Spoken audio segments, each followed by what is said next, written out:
এটা এই জন্য সাকসেসফুল যে আপনি যদি গত 20, 30, 40টা বছরের বাংলাদেশের লিডারদের ইভেন যে সফর দেখেন, তাহলে দেখবেন যে খুবই কম 2-3 জন হয়তোবা রিজিওনাল লিডারদের সাথে দেখা করেছেন তারা, বা 2-3 জন ইউএন জেনারেল ইউএনের যারা সিনিয়র অফিসিয়াল তাদের সাথে দেখা করেছেন ম্যাক্সিমাম।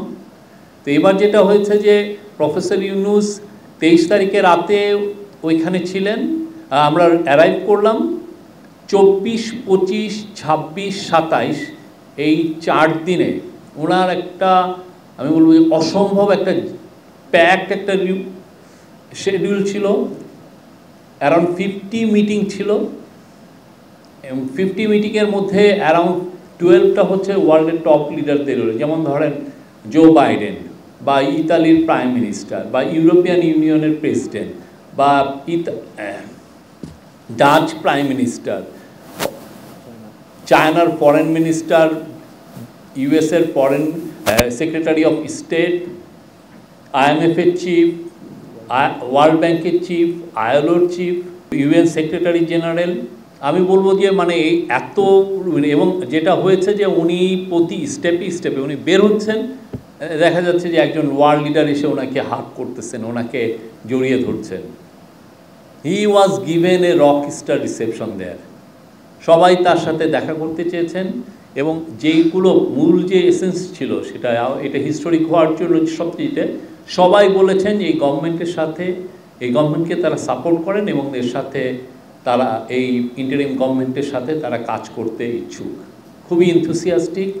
এটা আমি বলবো যে মানে বাংলাদেশের জন্য খুবই একটা পজিটিভ একটা মাইলস্টোন ছিল। ওয়ার্ল্ড ব্যাংকেরটা আমরা অলরেডি একটা প্রেস রিলিজের মাধ্যমে জানিয়েছি, আপনারা দেখেছেন, $3.5 বিলিয়ন।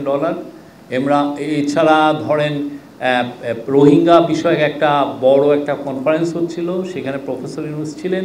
সেখানে ইউএস জানিয়েছে যে রোহিঙ্গাদের জন্য তারা $199 মিলিয়ন দিবে। তারপরে ইউরোপিয়ান ইউনিয়নের যিনি প্রেসিডেন্ট, উনি বলেছেন যে বাংলাদেশের রিনিউয়েবল, মানে বাংলাদেশের যে এনার্জিতে যে গ্রিন ট্রানজিশনের জন্য, রিনিউয়েবল এনার্জির জন্য ওরা 400 মিলিয়ন ইউরো দিবেন।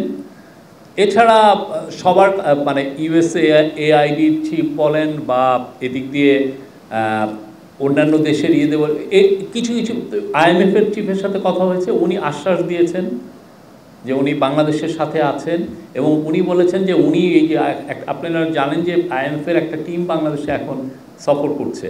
এই আইএমএফের এই সফরটা খুবই ইম্পর্টেন্ট।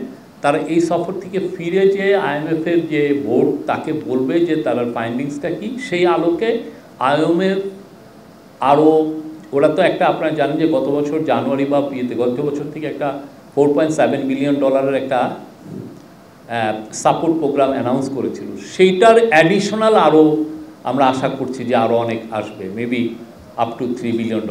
ওয়ার্ল্ড লিডাররা একটা জিনিস বলেছেন যে তারা বাংলাদেশের যে রিফর্মটা হচ্ছে, যে রাষ্ট্র মেরামতের যে একটা বিশাল কাজ যে নেওয়া হয়েছে, তাকে তারা ফুল সমর্থন জানিয়েছেন।